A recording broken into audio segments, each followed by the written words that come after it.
Welcome to the GrowthPro Edge. We're here to help scale your business, build stronger teams, and sharpen your leadership skills. I'm your host, Denise Killian with the GrowthPro Group, and this week on the GrowthPro Edge, we're talking about taking over the family business. Luke Adams with Pioneer Vending shares the pitfalls, the successes, the challenges, and the joys of taking over the family business. So let's get started and sharpen your edge. Luke, welcome to the GrowthPro Edge. We're thrilled to have you. Great to be here. I'm really excited to have a conversation and just kind of see where it goes, Denise. All right. So first off, Luke, you have taken over the family business. So let's first start with tell us a little bit about yourself and how long have you had the leadership position? Sure. So I bought my family out in October of 2018. Had worked in the family business since 2007. So I've kind of always been around it. It's kind of one of those things within our industry. It really gets into your blood, into your DNA, and it's been a wild ride, a lot of fun, peaks and valleys, ups and downs. But that's with any entrepreneur or business owner, kind of trying to carve their way out and put their, I guess, fingerprints on the legacy of, in my case, of a four-generation family business. So let me ask you something. What's harder, running a business or running your family business? Well, running a family aside from the business is probably the hardest thing. I've got two little kids that are great. My wife and I are super blessed. So yeah, you add in all of that dynamic as well. It certainly makes things interesting. But you know, before joining on at Pioneer Vending full time, I worked at Fidelity Investments for a year. I graduated from Xavier University. Decided I really needed to get kind of out into the workforce and cut my teeth with some different leadership and kind of learn from other people and how other businesses are basically run. I was very lucky to have an extremely strong manager at Fidelity Investments that really taught me a lot, just by kind of how she managed our team, our department. So that kind of set me up a little bit for success after I kind of decided that the corporate America wasn't really for me. So coming into Pioneer Vending and having a background with somebody else kind of managing me, because I'm definitely a type A personality. I can be difficult to deal with. I understand that now as a over 40-year-old. So working under and for my mom and dad, there was a lot of tough lessons there, but had I not kind of had that initial experience at Fidelity, I think things would have went a little bit more difficult in kind of going into that role as working, for them. So, to answer your question, I think it's a blend. We're never done growing into the leader that we're eventually going to be tomorrow or the next month or the next year. And I think that's one of the really fun things about being an entrepreneur is you're constantly growing as a person within your organization, within your community, everything else. So it's definitely been a challenge. The other kind of challenge specific to me, since we are four generations deep, um, one of our core values is family. We have employees that have been here for over 44, 45 years. So there are people that have literally been in this business and have watched me from infancy grow up, right? So that always adds kind of an added layer of, I guess it's not really a challenge, but in the back of my mind, right? Like these are people that I've seen my entire life. And as you kind of work through the different departments and my dad really was smart in how he did it and really make me work from the ground up to really earn it and then get that buy-in and just kind of make everyone see that like I've done for the most part a lot of the aspects of what we do day in and day out. So I know what they have to go through. I know what we're asking of them. So that kind of helped as I started to grow into the leadership, is really living it, walking a mile in their shoes, and understanding what it is that me and my management team ask of them on a daily basis. So there's a few things that I want to delve into a little bit here because that was such a great amount of information that a couple of things I want to point out. So you knew from an early age you were going to join the family business and wanted to get that outside experience, or were you faltering and thinking, maybe I want to do my own thing? Yeah, I think, early on when I was a young kid, I kind of see it in my children. Like you see all the arcade games, you're like, I want to do this. This is awesome. Like my my family puts arcade equipment out. Like, yeah. But as I kind of grew up and was going through business school at Xavier, um, I I was kind of wavering a little bit. Like, do I really want to spread my wings and kind of try and do my own thing? And what I really kind of learned, after getting into corporate America for a little bit, I really crave, like one-on-one interactions, like actual conversations with customers and like really belonging to a family environment with my coworkers. And I didn't find that I felt at Fidelity. I knew that we had that here at Pioneer Vending. And so that was kind of what really drew me back in, was knowing that that is what I want in my career. So that I get up every day and I'm energized and excited and just really looking forward to interacting. I mean, sure, there's always going to be those difficult customers, but there's nothing more rewarding than leaving a meeting with a difficult customer and having won them over. Um, like that definitely is one of the more exciting things, you know, kind of turning a sour situation into something positive. Mhm. So with four generations, right? That's a legacy. That's a massive legacy. And you thought about you got some outside experience. You're like, nope, this is home for me. How much pressure, and you kind of alluded to it a little bit, of carrying that legacy on, do you kind of take on? Yeah, so I have I have three sisters and a brother. Everyone kind of worked in the business as we were going through, high school, or in my case, middle school, kind of putzing around, helping out around the shop. Everyone kind of decided to go their own separate ways, right? I was the only one that really kind of saw it through and really wanted to turn this into my career. Um, so as we were starting to kind of talk about, what a transition looks like, I mean, gosh, this was, you know, 2013 or 14 when my dad and I started kind of having these conversations.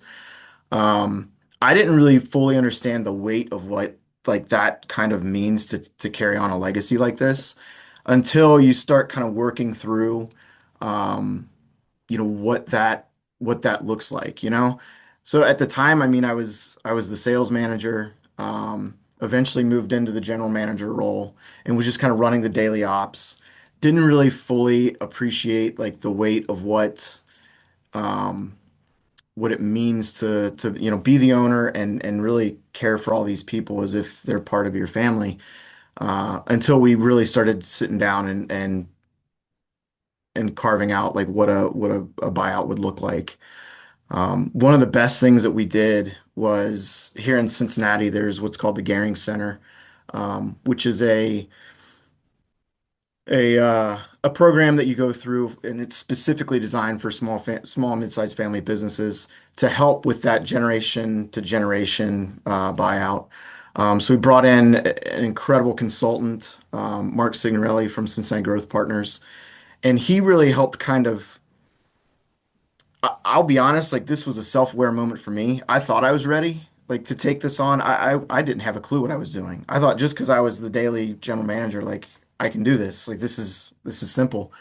Um, Denise, it took me almost 3 years of working with Mark to get to the point where I was truly actually ready to take on this responsibility. Had we not done that and I just kind of, you know, shooed my way in, if you will, and said, Dad, all right, time to go out to pasture. I've got this. I think it would have set me up for not necessarily failure, but it would have really made things a lot more rocky. So, going through that 3 years of working with Cincinnati Growth Partners, it really was eye-opening for me to realize like my communication style needs to change. I need to bring my brothers and sisters in on a lot of these details so that in 15 or 20 or 30 years down the road, there's no animosity. Like I really wanted them to know, this is how I'm going to run this business. Here's the financial kind of layout. So that was a really healthy way of kind of taking some of that pressure off that I would have felt had we just kind of jumped into a transition without kind of having that support and kind of having that aha moment of myself, like, hey man, you've got a lot to learn here and a lot of room to grow before you're ready just to move in as owner. That's great. And obviously, at the Growth Pro Group, we believe in growth and finding a way to work through things and that we can all learn and grow and be better. And so I love that. I love that so much.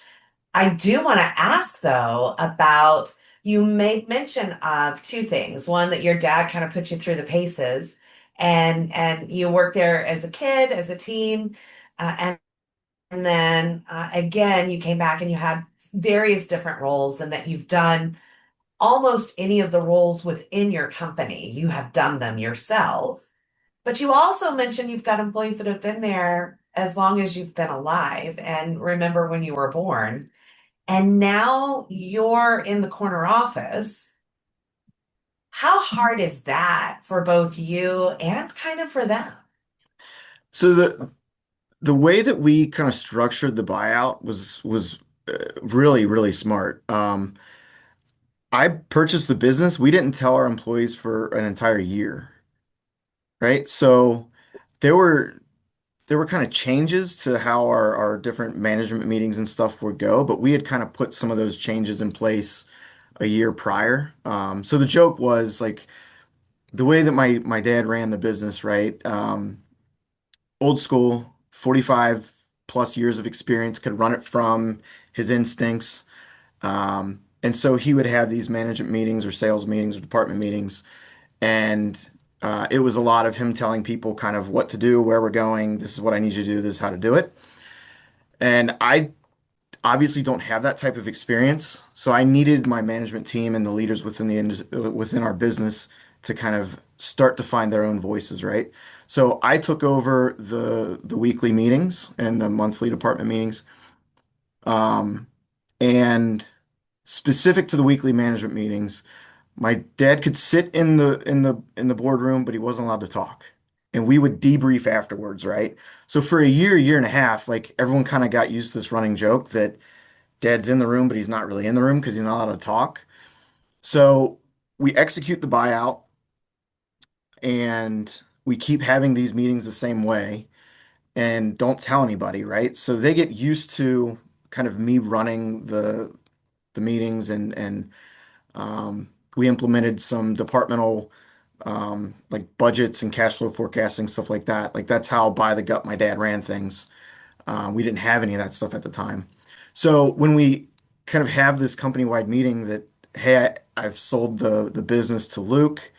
Oh, by the way, he's owned it for a year. Nothing's changed. Guys, don't freak out. This is literally going to be like you can see the things that he's been implementing over the last, you know, 12 to 18 months. Like I support him in all this, and he hasn't flipped the company upside down. There hasn't been like giant turnover. Like the core values are still the core values and all that has remained the same. So a lot of the tenured guys came up afterwards and was like, "Man, you got one over us. We had no clue that you had already bought the business." So it kind of put everyone at ease that we'd already been doing it for a year and the changes that I was making were slow, methodical, well thought out. There weren't many knee-jerk reactions. And so that's what I think kind of helped with the buy-in that put them at ease to know that I'm not going to come in and just flip this thing upside down. Oh, that's great. That's really, really smart. And very, I mean, you mentioned methodical. There was a plan. You knew anytime there's change, people freak out, Yeah. whether they should or shouldn't. It's a natural knee jerk. And so oh, by the way, I've been doing it for over a year and everything's still good that's a great way to do that. Yeah, yeah. I got to give credit to Mark Signorelli for that one. That was his idea, and it ended up being a really good plan. Yeah, absolutely. Now, was there a moment that you kind of finally felt like, yeah, I've proved myself? Yeah, that would be coming out of the pandemic. Um, because I mean, 2018, 2019, we had implemented like all of the kind of normal business function stuff that we didn't have prior to that. So I'm talking, different 12-month rolling forecasts, cash flow forecasting, departmental budgets, like all that stuff was in place. We had created a new bonus program based on our EBITDA that got, company buy-in, and everyone was really like the business was really performing well at that point. COVID hits, everything's closed. I mean, I'm in Ohio, Michigan, Indiana, and Kentucky. Not great states to be in during that. We actually, the Ohio Coin Machine Association, we had to sue the state of Ohio to basically reopen. Had our issues up in Michigan for a long time. Indiana was depending on where you were was pretty open actually, and Kentucky was kind of hit and miss. So, you go from having this thriving business with at the time, I don't know, 50-ish, 50 employees or so, to like there's no revenue coming in. Like we got to really rethink this. Um, I took so we were totally closed for about 8 weeks. I took those 8 weeks to really look at the business with a completely blank slate. Like assuming we come out of this, right? Like I was 100% trying to stay completely positive. What do I want this company to look like, right? So I kind of basically by myself went through and redesigned our strategic plan, looked at what the core values need to be, knowing that there's going to be some turnover here because I don't know what we're going to come back to, which it did take a long time to see revenue start coming back in a way that we were, financially healthy. It was going through that process, that painstaking process of redesigning departments and kind of restructuring what it means to work at Pioneer and what customers we want. So I was starting to kind of develop a lot of the stuff that we actually ended up implementing with your team about a year ago. But that was when, in the back of my mind, I knew that there was a next layer of growth that I had to go through to make sure that this legacy didn't end because of a bad move or a mistake that I would make coming out of the pandemic. So fast forward about a year, and we're kind of back on our feet again, and things are going well, and we've got the right people in the right seats at that point. Um, and the kind of beginnings of knowing I need to do annual strategic planning and bring my people in on that plan, right? So I basically ended up doing the strategic plan by myself for the next couple years, which in hindsight I wish I would have brought my people in a little bit sooner, because it sure is a lot easier when you've got everybody rowing with you versus like, hey, this is the vision, this is where we're going, help me figure it out, right? Well, they were kind of missing some of those details that I may have had in my head. So coming out of that and starting to feel that next evolution of my growth and what I needed my team to grow into, that was when I kind of really felt like, okay, I think I've turned a new page and I'm much more confident with my people, with the customers, within the industry as a whole, really. It was kind of forced growth. It was painful at the time, but looking back, like I'm glad I went through it the way I went through it. Mhm. And so many people didn't come out of COVID. Businesses Yeah. did not make it through. And depending upon what state you're in, determined how long it was open or closed. Or, Yeah. I was in Michigan during the pandemic and it was shut down pretty much for 2 years. Yeah. And, just that's what it was. Whereas my family in Texas, it's like, what are you talking about? We spent 2 hours inside and then it was like, what pandemic? We're fine. Yeah. So, you know, but a lot of people either didn't change strategy or didn't realign or just weren't able to make it through to the other side. So, what do you think was that a challenge to figure out you want to preserve, but you have to change? Yeah. How do you make those decisions? That was the hardest part, right? Because when it was time to kind of restructure the business, um, there were a lot of, I mean, we did have some cutbacks. Because when you look at a business with a complete blank slate and you just keep asking yourself, why are we doing it this way? In our case, like it's because that's how we've always done it. Well, we started business in 1909, right? Things have changed quite a bit since then. So that was the hardest part, coming out and kind of restructuring the different departments and the right persons and the or right people in the right seat. Because there was some really difficult conversations that I had to have with a dozen or so people, some of which had been with us for, 25, 30 years that, hey, we're reopening Pioneer, but it's changed. And, when you try to live by core values with family kind of as one of the centerpieces, like that's a trying and difficult conversation to have, especially like you can't explain it in a way that really resonates the right way when you're the person on the other side of the table being told, "Hey, we don't have a spot for you anymore because we've restructured." Um, those were those were difficult conversations for sure. Yeah. And And regardless of if they've been there for 30 years or 3 days, they're hard conversations to have. But when you have that history of you grew up with these people, Yeah. that makes it even more challenging. Do you think getting to the other side of all of that,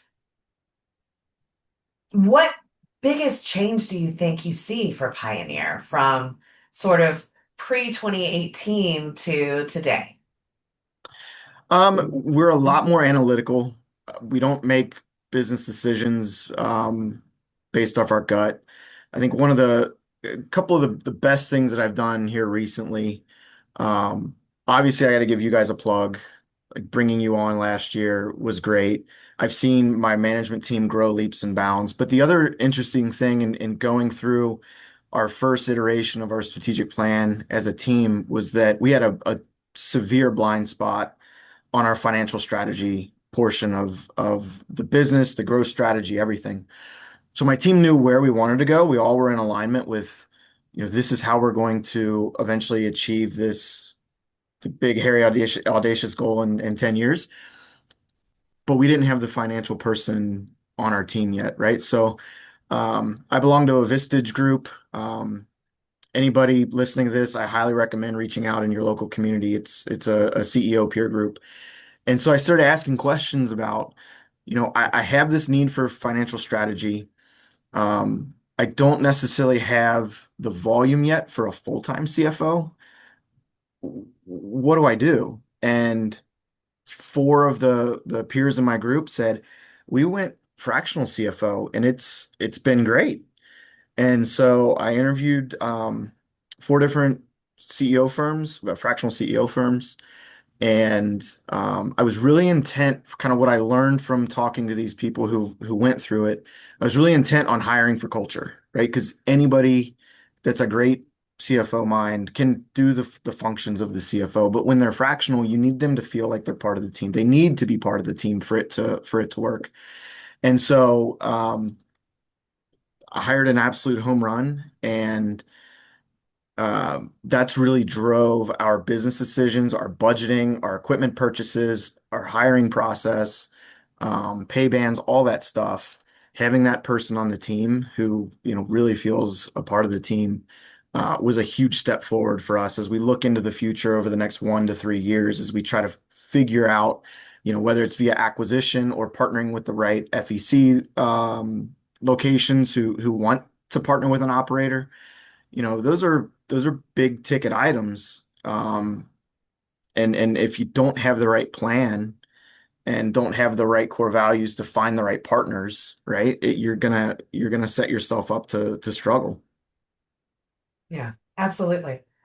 So, Luke, as we wind down, and all of the insight you provided has just been fantastic. My final question to you is, what does it mean to you to carry your family's legacy forward? You've gone through all of this and you've made the transitions, you've made the changes. You guys are growing by leaps and bounds at a time where a lot of companies, if they break even for a quarter or a year, they're thrilled. You guys are growing. How does it feel to carry that family's legacy forward? It's a, I guess, a feeling of pride and, um, I mean, my family's been blessed immensely. Unfortunately, we lost my dad about a year and a half ago. And so the bittersweet part of it is he got to see me grow into to that point, right? And we kind of got to do it lockstep together. Um, and knowing that I have, those three generations of business owners and leaders, to step in those shoes, and I'm never going to replace them. Like I get that, but to carry on what they have and to continue um, that faith-based and family-based business, it's a pretty unique feeling. I don't know if there's necessarily a word like that I can find right now. Um, but it just it's such a blessing to have, great people. Um, my brothers and sisters who aren't in the industry, like every time we get together, they're, "Hey, how's Pioneer doing?" or "How's this person doing?" Like they all still are really rooting for me. Same with my mom. So yeah, it's a great feeling. Very humble to be in this position. I know there's lots of people out there that maybe not had the opportunity to take over a fourth generation business, but it's been great. And what advice would you give to your kids or other people who are thinking about taking over a family business? What would you say that they should do before they try? Check your ego at the door. Even when you think you're ready, you're probably not, because I thought I was ready, and it took 3 years for me to get some sense knocked into me. Um, Surround yourself with people that are smarter than you, and shut up and listen. You'll learn a lot by listening and asking questions and taking advice humbly. And even if it's negative, like, find the positive in that feedback, because that's really how you're going to evolve and grow as a business owner, as a, you know member within our industry. Like, those are all definitely learning points and lessons that it took me a while to figure that stuff out. So if anyone wants a little bit of a shortcut, those are the things that I would suggest. All right. Well, Luke, congratulations on your success Thank and you. the incredible legacy that you have at Pioneer and the legacy that you're going to leave at Pioneer too, because you're doing some great things there. So you should be proud of that. But thank you Thank for you. sharing all of this insight with us. And I think it's something that resonates with a lot of folks. So thank you so much, Luke. You got it, Denise. Thank you. Well, we hope today's conversation has given you some practical tools to help you sharpen your edge and accelerate your growth. If you're ready to grow your team, your business, or yourself, contact us at thegrowthprogroup.com and set up a free growth call with one of our coaches. Once again, a special thanks to our sponsors, Embed, Party Center Software, A&A Global, Betson, Simnox, Schaefer, and Roller for all that they do to help us bring you the GrowthPro Edge. And until next time, I'm Denise Killian with the GrowthPro Group. Keep learning, keep growing, and keep striving for the extraordinary.